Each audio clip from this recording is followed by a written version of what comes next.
Hi అండి. శుక్రవారం పూజ, సాయంత్రం పూజ కూడా కంప్లీట్ అయిపోయింది. ఒకసారి చూపించు.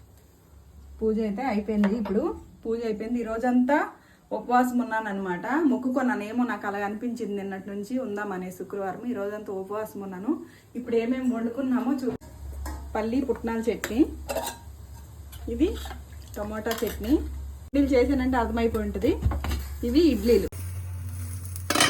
ఇంక ఈ పొద్దంతా ఉపవాసం ఉన్నాను కదా, ఇప్పుడైతే పూర్తిగా తృప్తిగా తినేసి ఇప్పుడైతే ఇడ్లీ పెట్టుకున్నాను. చట్నీ వేసుకొని తిందాం. పొద్దున్న నుండి తినలేదు కదా, ఇంకా ఒకసారి ఆకలిగా వేస్తుంది. ఇడ్లీ చాలా రోజుల తర్వాత 2 రకాల చట్నీ చేశాను ఇంట్లో. సూపర్ ఉంది. ఇక్కడ నేను తింటుంటే మా పాపకి అక్కడ నోరు ఊరిపోతుంది. ఓకే ఫ్రెండ్స్, వీడియో నచ్చినట్లయితే తప్పకుండా లైక్ చేసి, షేర్ చేసి, సబ్స్క్రైబ్ చేసుకోండి. Bye bye.